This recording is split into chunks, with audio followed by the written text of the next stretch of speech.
Robin goes, wow, greatest gift ever. Fuck you, Vanessa.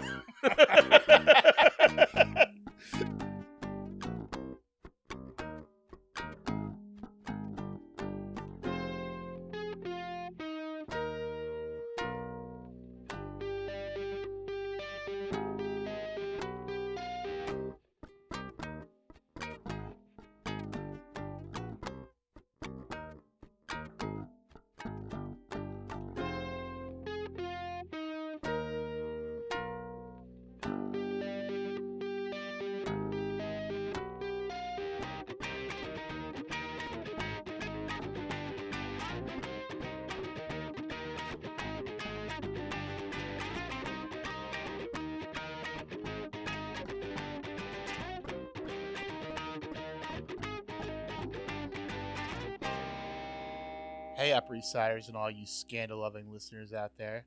You just tuned into the Non-Judging Breakfast Pod. The coffee is strong, the waffles are fresh, and the gossip is hotter than ever. My name is Leif, and I'm your seasoned Gossip Girl veteran. And I'm Steve. I'm the newbie, the greenhorn, I don't know, Leif. What do you call the new kid on the block in Gossip Girl terms? Well, I guess they would label you a project, the type of girl that has the potential to be a Blairite. Well, then dress me up in an Eleanor Waldorf original and let's get started. Sounds good. So here's the deal, folks. Leif has been a fan of Gossip Girl since the beginning, and I'm diving in headfirst for the first time. And together, we're your dynamic duo, dissecting the drama, the romance, and sometimes questionable fashion choices of this iconic 2007 show. Each week, we're going to be breaking down all the schemes, secret hookups, and couture catastrophes. And trust me, there are a few of them. And since we are all about inclusivity here at the Non-Judging Breakfast Pod, there is a seat for you at the Non-Judging Breakfast table. Whether you're a veteran like Leif or a newbie like me, go ahead and grab your mimosa, a cup of coffee, or roll up some of Nate and Chuck's special medicine, and let's get started. And so I was talking to Jessica, who is the admin over at the XOXO Gossip Girl group on Facebook, and she said she's been listening to the episodes and enjoying it. So shout out to Jessica. Hey, thank you very much for listening, and, Jessica. And if anyone else wants to, chime in, we love the fan interaction. Email us, nonjudgingbreakfastpod@gmail.com. We're on TikTok and Instagram, nonjudgingbreakfastpod. Also a Facebook group with the same name. And on Twitter/X at NJBpod. This week we are going to be talking about Season 1, Episode 11, Roman Holiday. Yeah. Steve, did you get the reference? It is another old movie, if I remember correctly. I don't know it off the top of my head, though. It is, the name is the same, Roman Holiday. Yeah. It's an Audrey Hepburn and Gregory Peck. I did actually go back and watch it about a week or two ago. Audrey Hepburn is the Princess of Monaco, and she escapes her boring life as a princess to go have a holiday in Rome with Gregory Peck. All right, like a reporter. Yeah, and hijinks ensue, I assume. Yeah, so I guess the corollary is that, obviously Blair is a big Audrey Hepburn fan, so that ties in, but I guess she's kind of like a spoiled princess, trying to get her way no matter what. Yeah. And also with the play on words for Roman, yes. like yes. You have that as well. Yes. That all fits in so well. The original air date was December 19th, 2007, so right around Christmas time. And the Television Without Pity episode description reads, God. Blair-Bear's dad, Harold, brings Roman home for the holidays. Blair immediately determines that he must be destroyed. Of course. Jenny and Vanessa help Serena plan the best Christmas ever for Dan, but don't you ever forget that Vanessa sucks. Dan has his prize of his own in mind for Serena, if you know what I mean. I'm not sure Dan knows what I mean, though. Chuck and Nate run off to Monaco together. Poor Blair thinks it's about her. Vengeance comes for Alison Humphrey and the return of one Alexander Bancroft, the Hudson Neighborfucker. Yes. This has got to be my favorite my favorite television without pity review so far. It's a very good one. It is, and it is so spot on because, like, despite everything that Vanessa does in this episode, it's still like, no, she sucks. Okay, so the story is by Jessica Queller, who last wrote The Handmaid's Tale. Yeah, and I really like The Handmaid's Tale. I feel like you didn't like it as much, right? I thought we were the opposite. I remember you didn't like it because you kept talking about the male gaze in that episode. Okay. I was flipping. I was thinking of a different episode, but yeah, you're right. It was actually directed by Michael Fields. This is his first episode of Gossip Girl. He did do 3 others in the series. It's been in TV since '85. He's like biggest. He's got like 4 episodes of Law and Order SVU. He did 9 episodes of Veronica Mars and 14 episodes of iZombie. Huh. I actually meant to watch that and didn't. Yeah. I know Adam was always talking about it, but I never watched it either. No, that's Z Nation. Did he talk about iZombie too? I thought he did. Because I know he and I both love Z Nation, but I could never watch the end of it. Like, the last season kept fucking up on Netflix for me. The episode opens with a Gossip Girl monologue. Hey, Upper East Siders, it's Christmas in New York, and along with the season comes the constant Billard St. Jude's Bazaar, where the only thing bizarre are the donated items for sale. Yeah. Yeah. I don't think my school ever had a bazaar. Act 1 begins. The Constant Choir is back with a rendition of Santa Baby. Dan and Serena enjoy the bazaar. They are being super cute when Vanessa shows up to give Dan an early Christmas gift. Vanessa got Dan published in the New Yorker. The best gift ever, says Dan to Serena's silent chagrin. Yeah. The Robin quote of the day comes early because Robin goes, "Wow, greatest gift ever. Fuck you, Vanessa." But I mean, I can't really blame her for getting a good gift. It's amazing. It's an amazing gift, and it's the thing that you get for your best friend, and she did nothing wrong. But it's also like that's completely on Dan for saying that right in front of Serena. Right, and Vanessa probably could have waited to a better time to give the gift, but then it would be like, "Fuck you! Why are you giving this to him in private?" Like, she can't win at this point.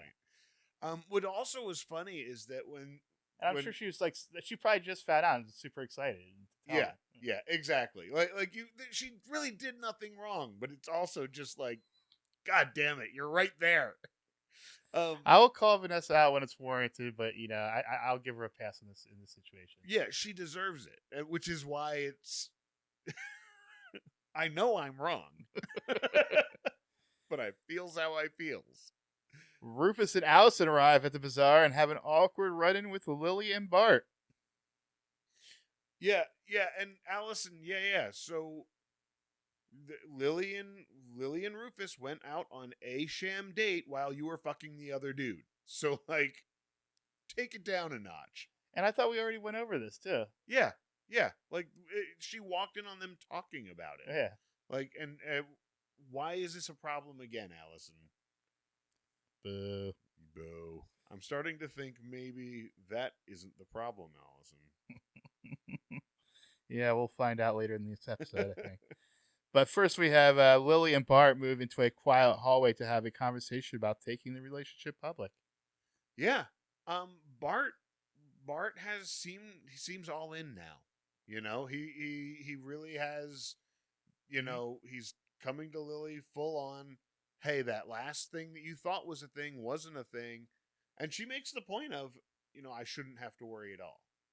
But, Bart really does seem to be taking steps to really impress Lily. And I'll get into that more at the end of the episode as well. Blair interrupts and asks about Chuck, who is in Monaco. She walks away and texts Chuck. Yeah. She, her text battle with Chuck this whole time is, Yes. you know, Chuck's presence is very much felt, even though he's not in the episode. yeah, you don't have to, and Nate too, for that matter. Like, or well, more Nate's like Nate's absence yes. is really felt, yes. and Chuck's presence is really felt. Yes. And yeah, it was really, really good writing in that sense. Mm-hmm. I agree. In fact, I'd say that of the other times that we've not had Chuck, Nate, or Chuck and Nate, this, I feel, addressed it much better. Mm-hmm. Serena shows up and sweeps Blair away. Blair is scheming to get her father to dump his boyfriend and stay in New York City. I love that when Serena asks her for help, it's just immediately another Cedric dig. Just buy a new outfit for Cedric and move along. Yes. Yeah, and also, oh Blair, honey, like it's, you see her scheming in this very beginning of he's gonna stay here forever, and it's like, oh, you're already gearing up for her disappointment. Like, you can't expect that from someone, Did you? I guess you did catch there was another Cedric episode reference in this episode. Yeah, when she said to buy an outfit for Cedric. Yeah. All right, and then Serena shows. We just did that. Blair arrives home to find her father Harold. First time we see Harold in the present day. Both Blair and Eleanor both seem disappointed that Ramon is there as well. Yeah, Eleanor shoots those daggers at Ramon, and it's just like, damn. Yeah. Which, I mean, we'll get into the relationship later. Yeah, we learn about that more. Yeah, exactly. And no shade, obviously Eleanor is going to be feeling some sort of way about this, and it was previously established that he worked for her, and that they did have a relationship on the Thanksgiving episode. Yeah, So, and then we did not talk about this in episode 9, but did you, now that Harold's here for real, did you recognize the actor John Shea? He's familiar. I can't place him though. The one other thing he's kind of famous for is he was Lex Luthor in the Lois and Clark show in the 90s. Wow. No, I would not even have recognized him from that. I mean, he's been in a couple other things, but that's like the only famous thing he's been in. Wow, yeah. The Dean Cain, right? Yes. That was and yes. Terry Hatcher, yeah. Yes. Okay, and then back at the loft, Dan is reading Christmas cards while the family decorates. He accidentally opens and reads a note to Alison from the neighbor guy in Hudson. Lucy, you'll have some explaining to do. We talk a lot about Taylor Momsen's acting, and there's the old saying that the most important part of acting is reacting. And if you just, I actually went back and rewound and just watched her in the background of as this whole thing plays out, and just the way that she reacts and takes in the information and absorbs it, it's just so human. Yeah, it's just so genuine. It does not feel like she's acting in when she does these things, and it's just, it's not supposed to. Yeah, which is just what makes it so impressive. She's 14 for this 14 which is for this 14-year-old. Yeah, right, has more control than any other actor, any of these seasoned vets, save maybe a couple of them. So that is the end of the first act. Into Act 2, we move to Central Park. Blair, Eleanor, Harold, and Ramon are walking to a skating rink. Yeah. Interesting scene there. when they're walking to the rink, and this is where they're having their two conversations. You have the Blair and her dad, and you're actually seeing this prior relationship that Eleanor and Ramon had unfold. And then, because who doesn't just come up out of nowhere? Some random guy uses his niece to flirt with Eleanor, and it looks like Blair has two dads are going, and her two dads are going to the rink. Yeah. So, yeah. And then I had a note and I couldn't read my handwriting. It was that Eleanor, as mad as she is at Ramon, respects his professional opinion and is still very much listening to him on a professional level. I really liked that. It really says a lot about Eleanor's character, how she is someone who has her feelings, but she will always compartmentalize that for business first. Yeah. And then Vanessa and Dan are talking about her gifts at the cafe when Serena shows up with a Patek Philippe watch, which Dan says is way too expensive, so they set some ground rules for gift giving. Vanessa offers to help Serena, but Serena declines. Is this when Vanessa says the only gift I gave was to lick the stamp?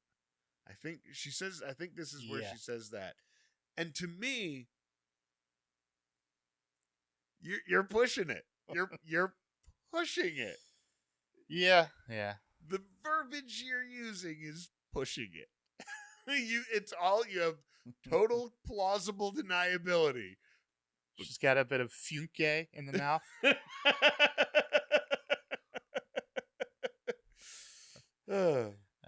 Anyway, so the Television Without Pity forums did the work for me here when I was doing my research for the This Week in Fandom, and they looked up back in 2007. They found this watch, and it retailed for $15,000, which adjusted for inflation in 2024 money would be $22,000. That's for someone you've been dating for a few months. Yeah, and now there is a thoughtfulness to this gift, right? It is like you're becoming a professional. You're doing these things, and and there is that part of me that it's kind of like, I understand why he declined it. Yeah. Like that made sense. But it's also a matter of like, to her, it's nothing. She bought you a sandwich. Yeah. Like she took you out for lunch. Yeah. And I'm not and or like a nice shirt or something. Yeah, like a nice shirt. And it's I'm not saying like you should just, take things from people that you're dating, but I don't think that it was not a big deal to her. Yeah, I don't think it was the big deal to her. Although that also I can see making it a big deal to him. Yeah. Like I'm walking around with 15 grand on my wrist. Yes. When is he going to wear this? I mean, if he goes to school with it, everyone there is going to know where he got it. Yeah. Because everyone's going to know exactly what kind of watch that is. And know where it came from. Yeah, exactly. And it's like, it's more money than he's ever seen in his life just on his wrist at all times. Like that, I could. You could definitely see it being like a collar almost. Yeah. Even though I don't think that's what Serena intended. No, not at all. And I don't think that that's even how he would have taken it. I think for him it's much more of the angle of, I'm not comfortable with this expensive of a gift, which is valid. Although I will say that $50 is still a big limit. Like, with the fact that Serena is the one that sets the dollar amount still, I thought was kind of funny. And that it's like $50. $50 to a teenager today is still a chunk of change, And so, like, I did think that was kind of funny. But I mean, he's a junior in high school, that's appropriate for a girlfriend Christmas gift, I would say. Yeah. I could see that. It's just my point just being that the person who had the money is still the person setting the price range. That I thought that was an interesting take. Yeah. Someone had to throw out the first offer. Mm-hmm. All right. Rufus shows up at the bar for Allison's meeting looking for a fight, but some cold hard facts finally shock Rufus into silence. Alex handled this so well. Yeah. Like, this could have gone sideways, but he was like, hey, man, why don't you have a seat? Yeah. Like, hey, man, Sorry, buddy. Like, hey, sorry, buddy. Like, I'm here to, like, let's talk about this. And like, yeah. And it's funny because, like, there's that element of, if you see it in Alex's face. If this guy punches me in the face, okay, I get it. Like this guy might punch me in the face at any moment, and I know why. But he's calm, and he's not aggressive, and he's empathetic. He's like. I will say this whole situation is probably the worst part of the writing of this episode because of the whole plot contrivance of having to send a letter. Because if she wanted to talk to him, she would be answering his calls. Yeah. She has a cell phone. Yeah. Why is he sending a letter to the apartment? Yeah. Why if not for plot contrivance? Yeah. Yeah. And only so that everyone in the family can know about it. Yeah. Because, like, it could have been Rufus found the text. Yeah. Yes. So that's right. the week. That was like, the weakest. Who sends letters? Yeah. Like the only way, like, because like from Rufus' point of view, yeah, she's sending a letter because she's not answering his calls. Like, she doesn't want to talk to you, guy. Why you're sending letters to my house now? Yeah. What the fuck? Yeah. So yeah. At the ice rink, Blair is trying to sabotage Ramon. And Ramon doesn't snitch. No. I mean, I really give Ramon a lot of credit for just standing up and being like, wow, I'm clumsy. Yeah. At the same time, in this scene, Blair is also getting another text from Chuck about how did you fake being a virgin? Oh, yeah. And this is also a topic on the forums, which I don't really get because Nate is not that experienced that he would be able to tell. Yeah. And yeah. Yeah. I mean, come on. Yeah. And the what are we, hanging sheets out of a window so that everybody knows? Like, Yes. like, come on now. And I mean, Blair is a wealthy girl, so there's a good chance she had riding lessons at some point. Yeah, exactly. Yeah. Or one of the myriad of other ways that the hide can be broken. Yeah, gymnastics. So that's a bit antiquated there, I would say. Yeah. Eleanor and Blair are riding the elevator and mourning that Ramon stole their husband and father respectively. So yes. Yeah, and yeah, the scheming immediately from Blair. Yeah, it ramps up here. Yeah. You can see those wheels turning. Yeah, exactly. Rufus comes back to the loft to confront Allison about Alex. Dun dun dun. Yeah. They have that conversation, and the whole very honest, like, we're sitting here putting this on outside people, and it's not these other people who are the problem. It's us. I thought as far as on-screen breakups go, it was a well-written breakup. It was, two people really realizing that this isn't where they want to be and ready to move on. Or move backwards. It wasn't really about Lily or Alex. It was just they had grown apart as people. Yeah, and neither of them were really at a point in their heads that they necessarily wanted to put in the fight. You know, it's a lot of work. Yeah, and they weren't. If you're not there, you're not there. Yeah. Jenny is helping Dan find Serena and make a joke gift and makes a joke about farting, I think. Something about cutting the cheese there. Oh, yeah. Jenny then mentions that Serena and Eric can't have a Christmas tree in the hotel. Dan gets an idea. It's so crazy. It just might work. I love their chemistry. Yes. I love The brother and Jenny sister. and Dan. They come off as such great siblings, and they have such great chemistry whenever they do this shit. Yeah, I agree.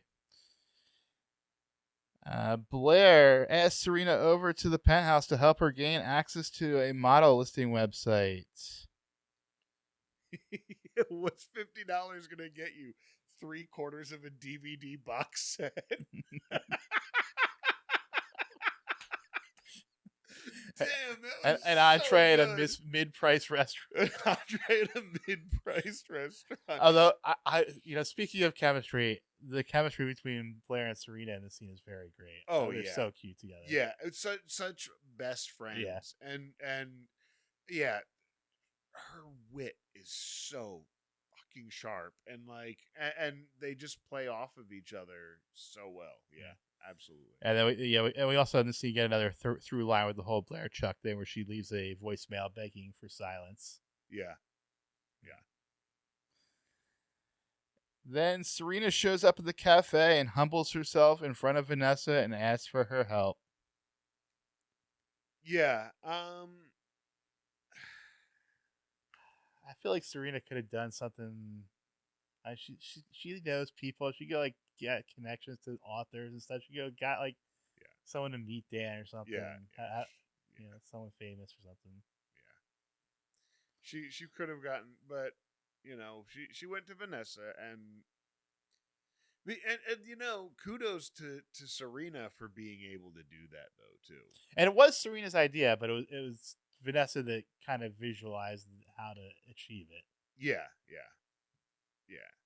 And but you got to give credit to Serena for being able to ask for that help from someone that she knows is going to be doing it and she suspects.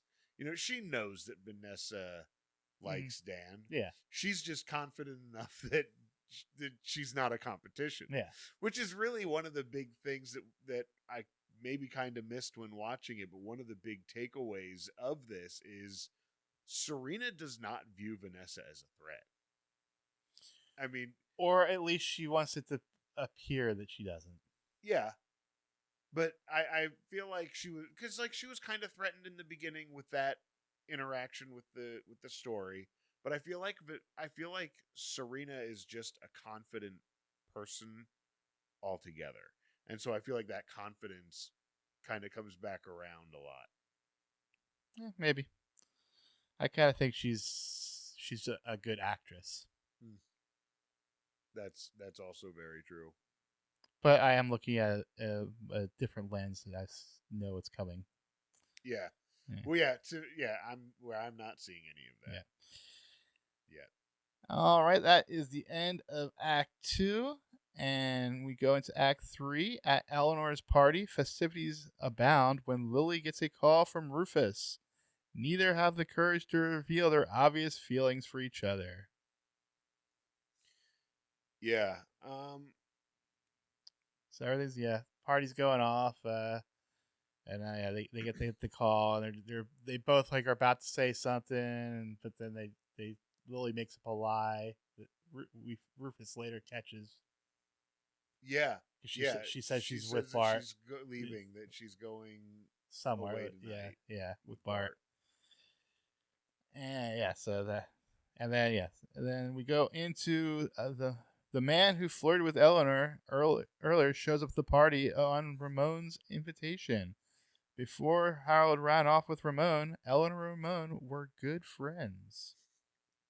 My note here is, then this rando just shows up.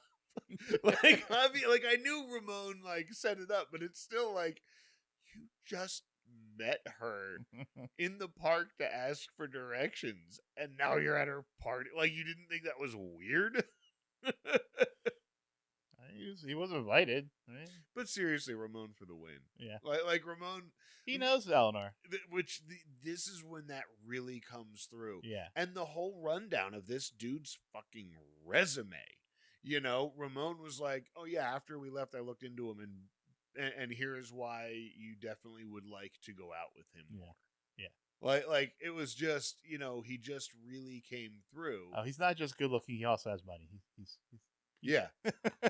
Yeah. He also has money and also has access to the kind of things that you want. Yeah. You know. Yeah. That really was cool with Ramon there. Like I loved that. Mm-hmm. And you know, it goes a long way to forgive the person that stole your husband. You Yeah. know.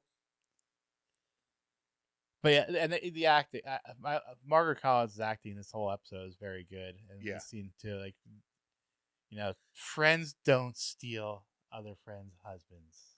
That line was just, you felt her pain. Yeah, you yeah. felt her pain. It cut. Yeah, It cut. And it's funny because when we were talking about Taylor's acting earlier, and when I said like she holds her own against these seasoned Mhm. vets, like she's the first one to come to mind. Her and Lily are the ones that really come to mind for me. and Blair is calling for Nate, but can't seem to find him. He's supposed to be in Connecticut or somewhere at the grandfather's house. At the chateau. Yeah. Yeah, he's at the chateau in New England somewhere. Yeah. But not there. Can't track him down. Yes. Yeah. Where could he be? I don't know. I hope he's not. I mean, probably just on his way to Blair, right? Yeah. That's what she said. Right? Yeah, sure. That's probably where he's going. Mm-hmm. Serena, Eric, and Vanessa are in Blair's room working on Dan's gift. I love Blair in this scene when they're all just sitting there and you just see her turn and zero in on Vanessa. Well, you saw the look on Vanessa's face when Yeah. she's saying, "Oh, Dan is gonna love this." Yeah. Yeah. But the silliest excuse. I need to go find some scissors in my own house. Come help me where you've never been. So come help me find them. Come help me find them. It was, but like just the way, like her and like I'm not the one, you know, just the way that she just drops everything. Mm-hmm. Fucking amazing. Yeah. I love her. Blair pulls Vanessa to the side and confronts her about her feelings for Dan in the bathroom there. And then Vanessa and Blair leave, and Lily comes up and tells her kids that she is dating Bart Bass. He has one expression, and it scares me. He has one expression. He raised Chuck, and that scares me. Yeah. It's so good. So good. I loved it. I loved both of their reactions. Yeah. Like, yeah. And you know, I'll meet him at the wedding. Was Serena's first response. She just figures some boring businessman or something. Yeah, I love that scene, but yeah, he raised Chuck Bass, and that scares me. Oh boy. Dan and Jenny are carrying a tree down the street, discussing the dissolution of their parents' marriage. Yeah, another good scene with Dan and Jenny. Yeah, real good, like big brother little sister moment, mm-hmm. You know, and I love how honestly they talk to each other, how lovingly they have this conversation, and recognizing that their family is about to be different. Yeah. Really good. Back at the party, Blair's plans appear to work, but is quickly found out by Eleanor. She recognizes the scheme right away. Yeah, when the ex comes in. Yeah, the other model. Yeah, and immediately and then blackmails him, and then screws him over anyways. Yeah, just plays the guy Yeah, all the way through, and great job. We see where Blair learns from it, and she points it out later in the episode. Yeah, Blair gets her scheming from me, but she gets her dreaming from you. Yeah. And Harold and Eleanor talk about Blair needing her father. Yeah. Yeah, that was a good scene there too. Yeah. Because Eleanor is often very, cold and firm and authoritative towards Blair, that she recognizes that there is this thing that Blair really is missing that she really needs. Yeah. And like that she, especially the whole, like, she's not lashing out at Ramon. Yeah. She's lashing out at you. Dan and Jenny are trying to think of a way to sneak the tree into the hotel when Lily shows up with a plan. Yeah, I loved that Lily came by and, no, you're not going to sneak it in the front. Let me go call the guy around back I can pay off, and once again, really like coming through for Jenny and Dan. Yeah. And really like supportive of all the kids that aren't her own. Yep. All the kids that aren't hers. She's great too. At the gallery, Serena and Vanessa are putting the finishing touches on Dan's gift, and Vanessa leaves wanting to give Serena all the credit. Or does she? I thought it was interesting that Serena's gift was at the gallery. Just like... Well, I think that was the only place they could set it up with the projector and stuff. Yeah, I just thought it was interesting, like, how to... I would find it weird to lose my virginity surrounded by my mother's art. Well, I don't think that was necessarily the plan. I think that just kind of happened. Yeah. Well, there was a bed there. Well, speaking of that, Serena was trying to get Vanessa to stay. What was her plan there? There was only a bed in the middle of the room. It wasn't a big bed either. I don't know. I'm just saying. Yeah, I'm just saying. Wow. Yeah, that didn't really occur to me. Well, I'm a perv, so I think of those kind of things. Yeah.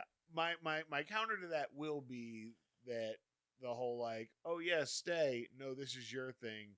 I don't think that Serena necessarily really wanted her to stay, but either that or if he hates it, I can blame you. Yes. Harold comes to say goodbye. Maybe she wanted a three-way. Yeah. There, we said it. Harold comes to say goodbye to a despondent Blair. However, in the end, Harold doesn't really care about his daughter and invites her to spend the summer with him and Ramon in France. Yeah, her Christmas present was a room in his new villa in France, and she loved it. Yeah. And it'll be, and she'll still have her dad time. As somebody who spent most of their time with the kids in the summer, I get that, And I kind of thought the sign of the times there that they called it a commitment ceremony. I actually have that as a note that she says, "What's next? A commitment ceremony?" Yeah. And I had quickly did the math and like realized like, oh yeah, like the Supreme Court only ruled that in like 2013 or 2014. Yeah. Like so yeah, like it was not legal nationwide to have same-sex marriages. Yeah, I'm not sure what the laws were in France at the time, but yeah. I wouldn't be surprised if it was already legal there, but maybe.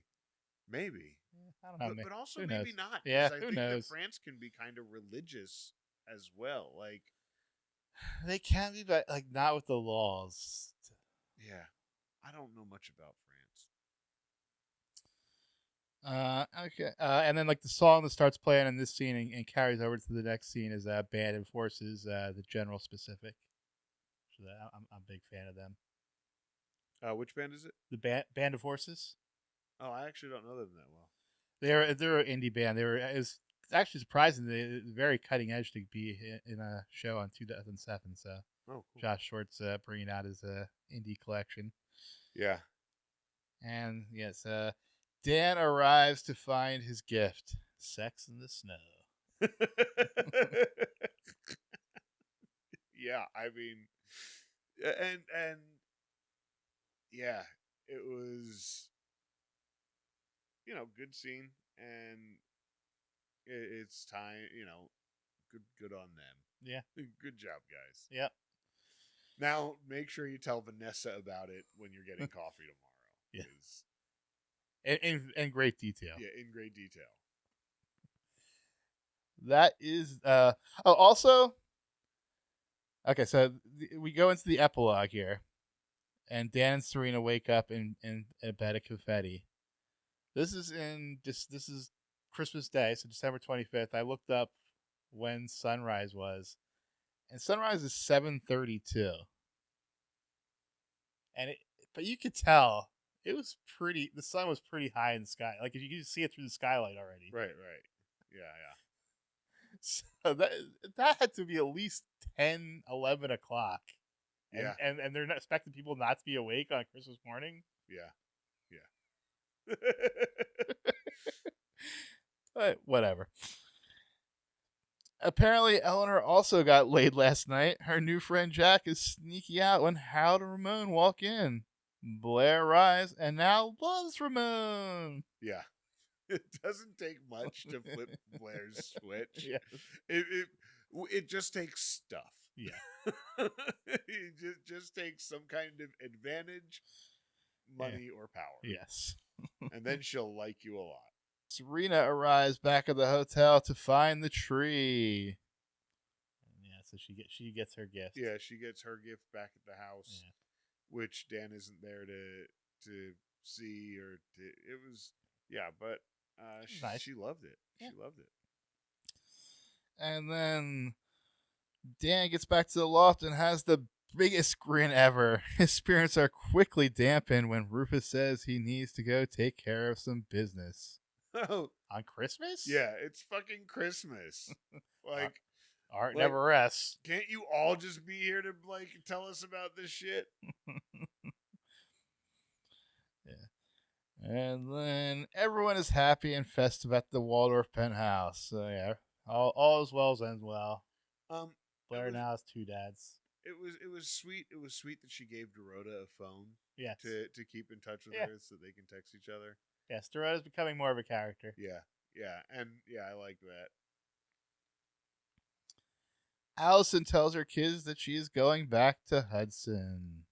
Yeah. Yay! Woohoo! And then the Vanderwoodsons plus Bart are exchanging gifts, and Bart proposes to Lily. Yeah. Like I said, he's all in. Well, this is where I teased earlier, where I said he is taking an effort. He gives Eric a Marlins jersey. Yeah, I actually loved that. Which means he was paying attention to what Eric said to him. Yeah, I know how much you like Florida, and but it's also good writing in the sense it shows that Lily is not letting him in because she didn't tell him what really happened. Yeah, yeah, exactly. That didn't even occur to me until you just said it right now, because, he specifically, not only does he say, I know how much you like Florida, but in that exchange, when he says, how was Florida? He said, go Marlins. Yeah, exactly. I did actually appreciate where that was coming from. He's making an effort. For Bart. Yeah, he's making an effort. Yeah. I had a guy that my mom dated one time. There was a Christmas that he gave everyone. He bought gifts for everybody, and he was a guy that apparently had some money, but he bought me a Tommy Hilfiger sweatshirt that I was never going to wear. This guy just threw expensive sweatshirts at my siblings and me. And none of us would have worn them. Maybe my sister would have worn whatever she got. I totally would have worn a Tommy Hilfiger sweatshirt. Well, but honestly, that was not my thing back then. I was so anti wearing any kind of brand stuff like that unless it was a band that I was into. I was just way too pre-hipster to wear. I was completely the opposite. I was such a lemming in high school.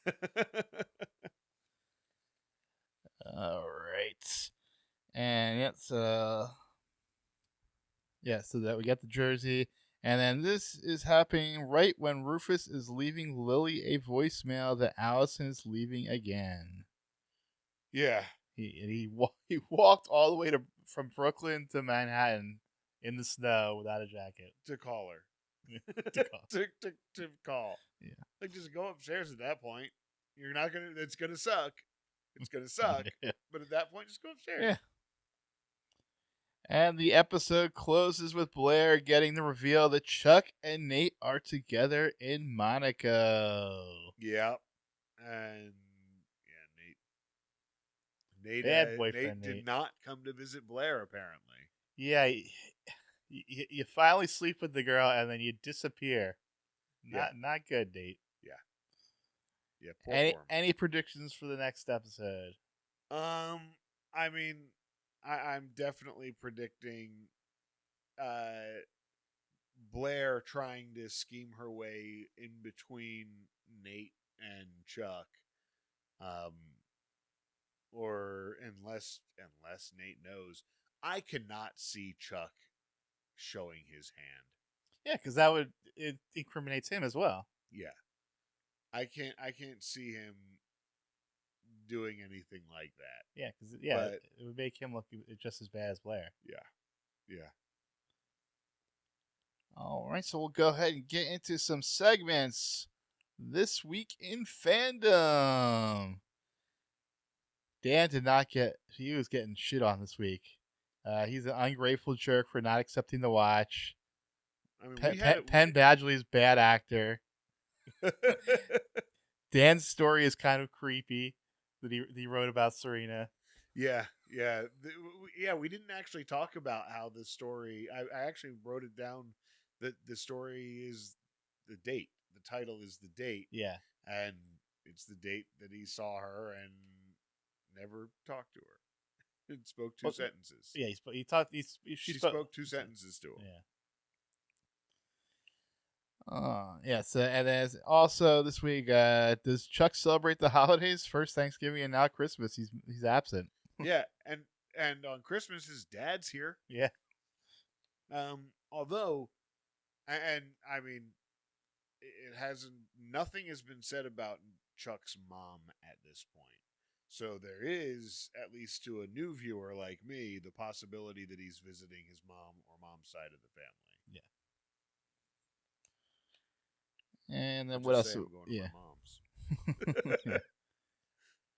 Nate going back to his bad boyfriend ways. Finally has sex with Blair. That's as I mentioned, and then leaves town without even a voicemail. Everyone seemed to like Blair's smackdown on Vanessa in the bathroom. Fantastic. Yeah. It was everyone should. Yes, it was very good. People seem surprised to really like the Lily Rufus storyline because the parents usually have boring storylines on these shows. Yeah, and I love that storyline. This is probably the best storyline going right now. Yeah, and I actually was buckled up expecting Alison for at least the season.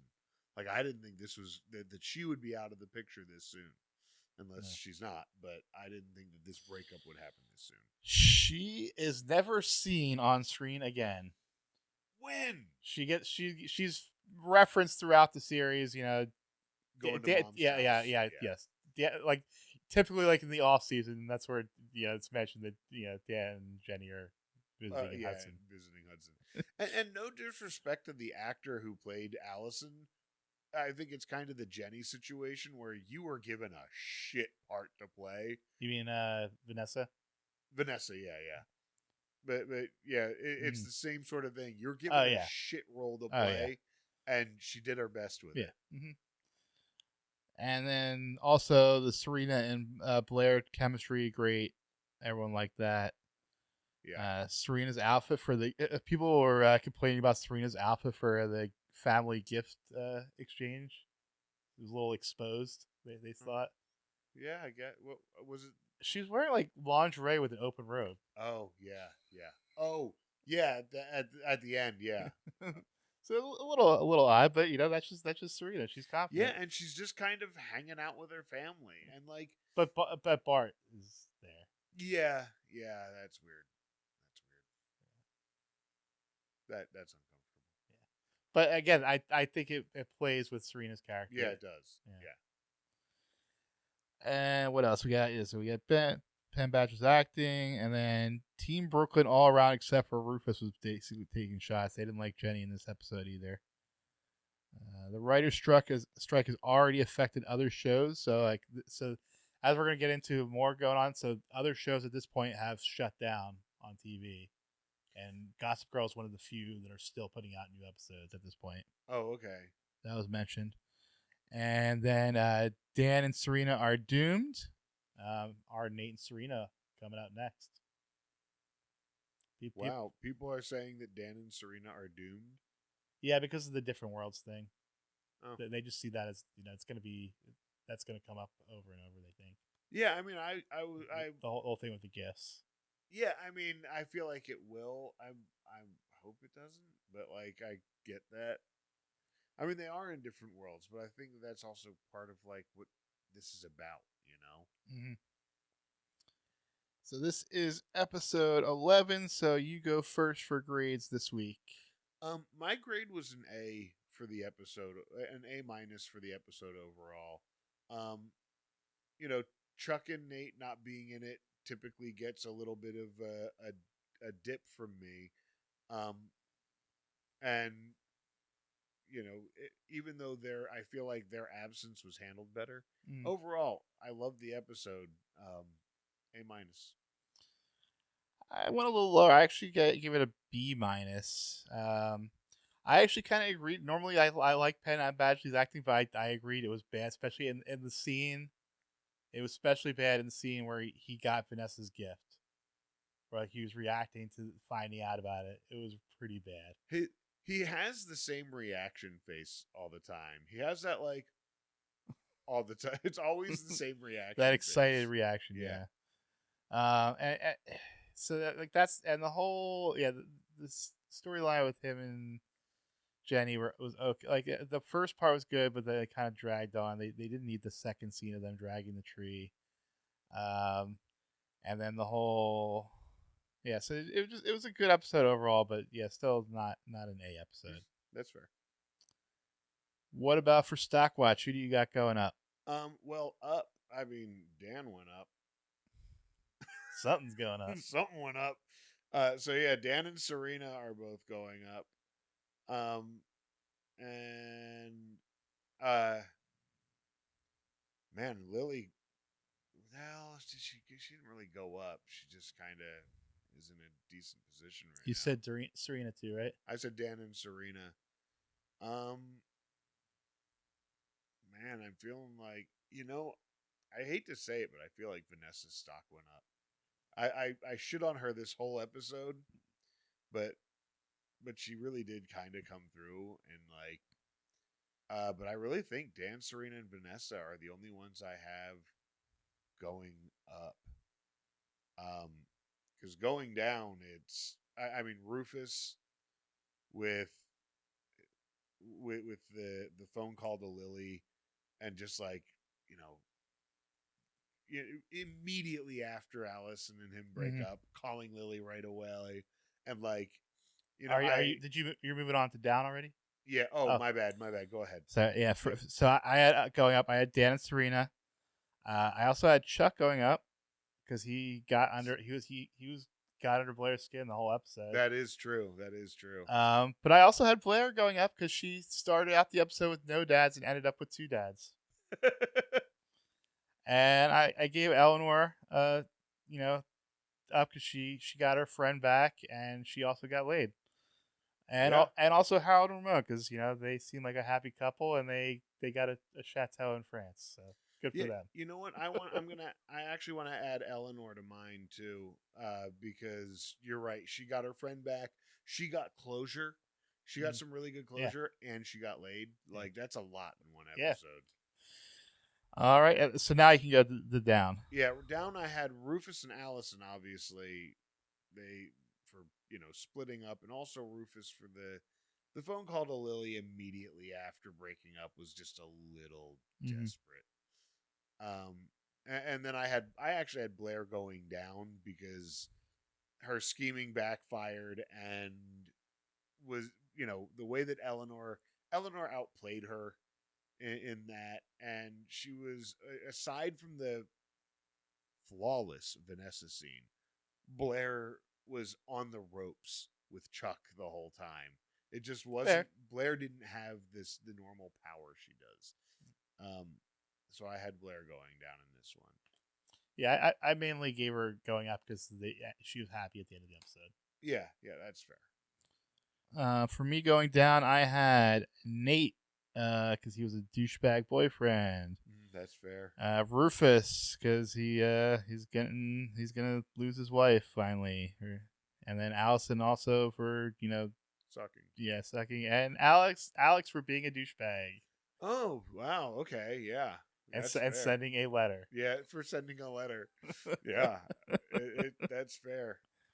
See, I'll even declare Alex for me as officially breaking even because despite sending a douchey letter, he was cool at the bar. Yeah, he was cool at He the bar. came through at the bar. But no, and Rufus's word, he's actually a pretty cool guy. Yeah, he's actually a pretty cool guy. I love that. Who do you have for best outfit? Serena, the sequins dress, that like purplish sequins. I don't know. Yeah, she wears those sequins a lot, and I'm not a big fan of those kind of dresses, really. But I'm not usually. This one kind of caught my eye, like just something. Maybe the color or something. Yeah. For me, like the whole episode, all their outfits, Ramon and Harold were killing it. Yeah. But the one I ended up giving it to was Ramon's outfit from the park with the leather jacket, the black pants, and the gray turtleneck. Yeah. Yeah, and you gotta expect because like he's a fashion guy. Yeah, like he's a model. He's a model, and he's going to look. Is he a model? I thought he was like an assistant. Yeah, he's a male model. Oh, okay, because he was. I thought he was Eleanor's assistant, or was I wrong about that? No. Oh, okay. He was a model that worked. She just said, "I work with this one." Oh, okay. And you have any plugs? I do. I actually have a couple gigs coming up. May 10th at Fat Lady Brewing in Manayunk, and then July 19th I will be playing the Hypes Love Fest also at Fat Lady Brewing in Manayunk. So come on out. All right. Make sure you check that out. So I guess the new thing that I've been watching, I started watching. It's kind of late on the bandwagon, but I started watching Star Trek: Strange New Worlds. So how is that? It's good. I've only ever watched random episodes of every Star Trek. I haven't watched the whole series. Yeah, like I watched all of Next Generation as it was coming out as a kid. And then I watched all of Deep Space Nine as it was coming out, and then most of Voyager, but then I kind of dropped off after that. Yeah. I was never a huge Star Trek fan, and then at one point I ended up buying the box set DVDs for the original 1960s series, the 2 seasons of that. And I didn't even finish watching all of it. I think I watched most of the first season, but like, I appreciate to me, the Next Generation and Deep Space Nine are the best. That's what and so I've always meant to go back and watch Next Generation because younger me did not have the capacity to like get into it. It wasn't. Mm-hmm. There weren't enough lightsabers. And. See, yes, because Star Trek is actual science fiction, right? Yes, which I wasn't ready for when I was a teenager. I needed lightsabers and fantasy force magic. Yeah, exactly. Okay, so if you want to follow us on social media, I mentioned it at the beginning, but I'll mention it again. TikTok and Instagram at Non-Judging Breakfast Pod, and on the social media formerly known as Twitter at NJB Pod. We have a Facebook community group. Just search for Non-Judging Breakfast Pod and take your seat at the breakfast table with us. And please send us an email, nonjudgingbreakfastpod@gmail.com. Let us know what you think. Get in touch with us. We'd love to hear from you. Also, please leave reviews, comment on our on Spotify and iHeart and Amazon and iTunes or Apple Pods. What is the Apple thing? Apple. Apple. Yeah. Leave us a comment, leave us a review. That really helps for our visibility and gets other people to listen to the show. Yeah, and share with a friend. Next episode, we'll be discussing in 2 weeks, Season 1, Episode 12, School Lies.